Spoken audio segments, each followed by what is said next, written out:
The playoffs are here, and you can predict the action all the way to the finals with FanDuel Predicts. Predict the spread, the total points, and even the game-winning moments that make the playoffs. Sign up and get a $25 bonus with FanDuel Predicts. Offered by FanDuel Prediction Markets, LLC, a registered futures commission merchant. 18-plus bonus is non-withdrawable and expires 7 days after receipt. Trading derivatives involves significant risk and may not be suitable for all investors. Manage your activity with their consumer protection tools. Restrictions apply. See terms at FanDuel.com/predicts/bonus-offer-terms.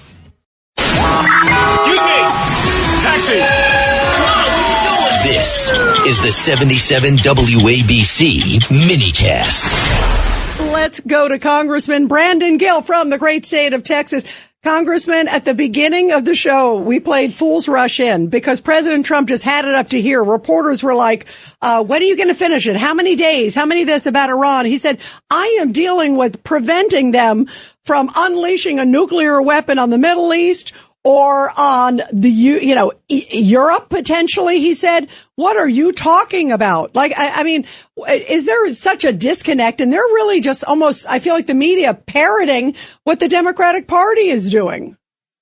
Oh, of course they are. And they're weaponizing anything they possibly can against the president. I mean, the reality is we should be glad that we have a president who is pursuing America's strategic geopolitical interests aggressively, but in a narrow and straightforward way. You know, it is in our interest to ensure that Iran doesn't have a nuclear weapon and is not building a massive ballistic missile arsenal like they have been doing. And by the way, we took out their nuclear weaponry, but their policy of pursuing a nuclear weapon never changed. And the president, I think, rightfully said that your desire to pursue a nuclear weapon as aggressively as you have been is intolerable for us, and we're not going to let you do it. And I think that's something that we all ought to recognize, obviously, is a good thing for the United States and for the rest of the world. But, Congressman, there are Democrats, many of your colleagues there, Senate and House, that seem to be rooting, they're clearly rooting against the president. They seem to not want him to have success. And to me, that is extraordinary because his success is America's success. It's the world's success. When you're dealing with an evil empire, and yet you hear the comments from Adam Smith said, I believe Iran over President Trump. And then you got Chris Murphy from Connecticut who said, it's awesome that Iranian ships are going through. What's happened to the Democratic Party? Yeah, I mean, these people are deranged, and just think about how vile that is. I mean, we have Americans who are there fighting to make sure that the world remains safe.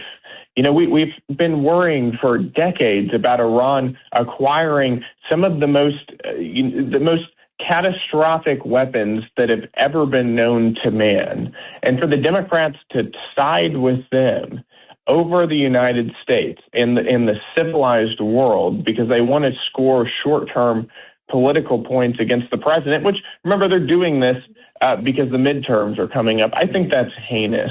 I think most Americans can see that as well. You know, Americans want to elect people who are patriotic and love this country, and rooting for our enemies is not patriotic.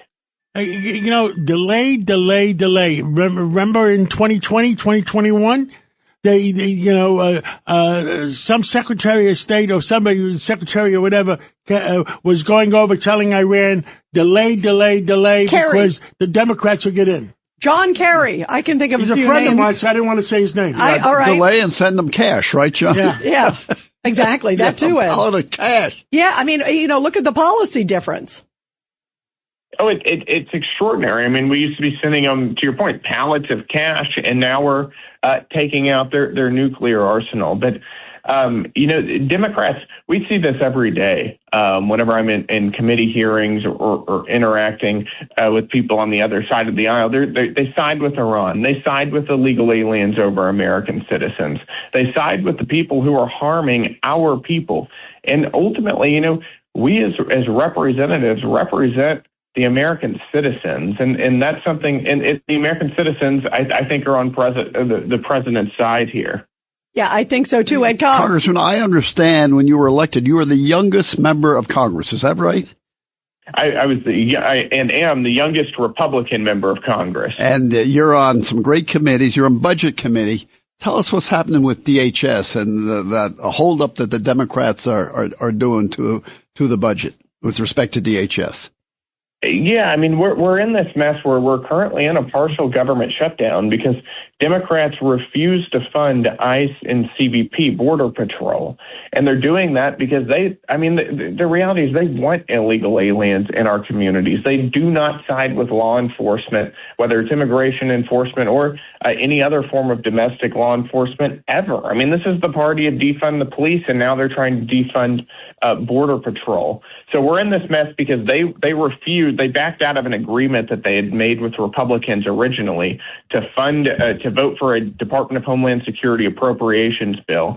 They backed out of that. So what we're trying to figure out how to do is to fund the Department of Homeland Security without Democrats because they're not going to be with us. They're not going to be with America on this. And they're not going to be with you. Do that through what's going to happen with the vote? For the what do you call it? The vote, the one American, one vote. Oh, that big beautiful bill is that what you're talking about? No, or what are you talking about? One vote, Safe Act. Oh, the SAVE Act. The SAVE Act. Everybody has. You guys are trying to come up with your own words besides the Democrats coming up with their own words. Well, no, there is a big beautiful bill, but that was passed. But the SAVE Act is what they call it. The SAVE Act. How are you guys going to get it through? Without the SAVE Act, I mean, they're going to cheat. How's the song go? Lie and cheat? Yeah, you lied, you cheat. You said you love me, I think was the next line. But go ahead. I never said that to you. I never said that to you. He never did. He said he liked me. No, but how are you going to get it through? I mean, they're going to do everything possible. Bring in votes from Chicago. Bring in votes from Philadelphia to do what they have to do for you guys to lose. That's exactly right, and we know that. We can see that happening already. That's a big reason why that they're against Border Patrol in any meaningful way. So listen, we passed the Save America Act out of the House twice. It's held up in the Senate.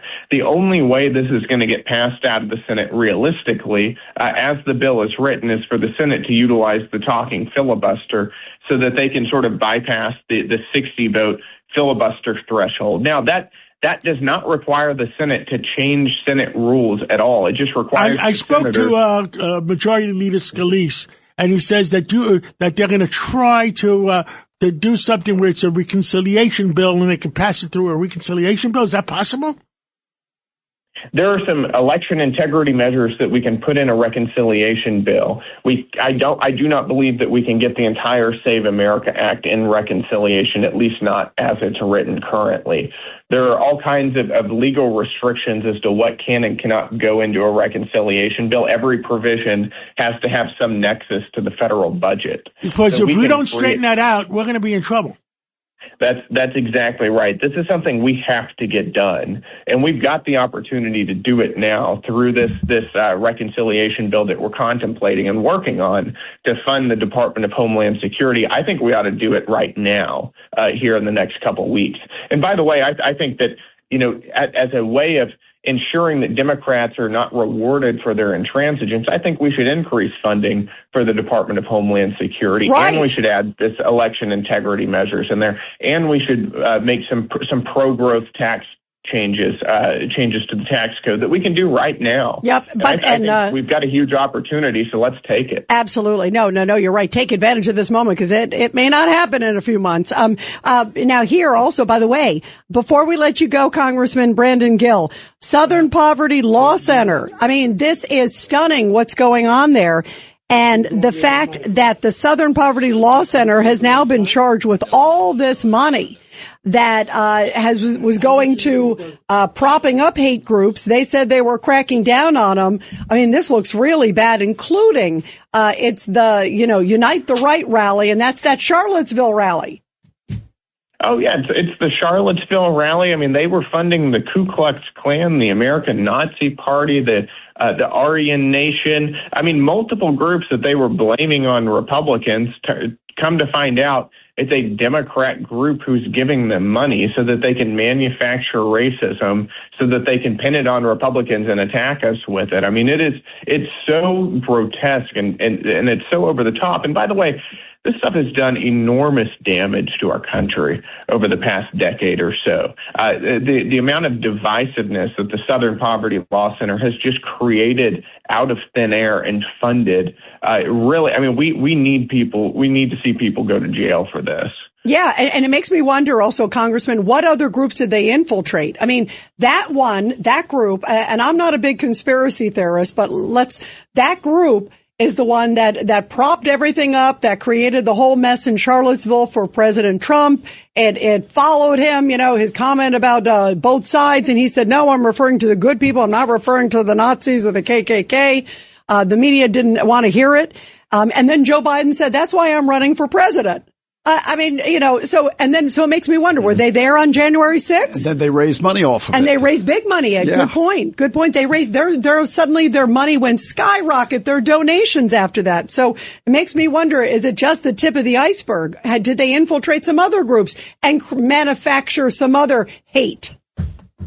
Oh, exactly. And this is an organization that has hundreds of millions of dollars in funding, some of it in offshore accounts. So we would like to know what else they've been doing with this. But remember, this is also the same group that labeled Turning Point as a racist hate group. They go after every conservative group they can or Christian group and label them, racist, bigoted, anti-Semitic, homophobic. And these are labels that have been used by lawyers, by legal organizations, or by members of Congress to attack the conservative movement. Brandon, your people are texting me that you have to go. I don't want to get yelled up at your own people. Yeah, we'd have you for another hour. We love you. We'll talk to you again real soon. I can stay with you for another hour.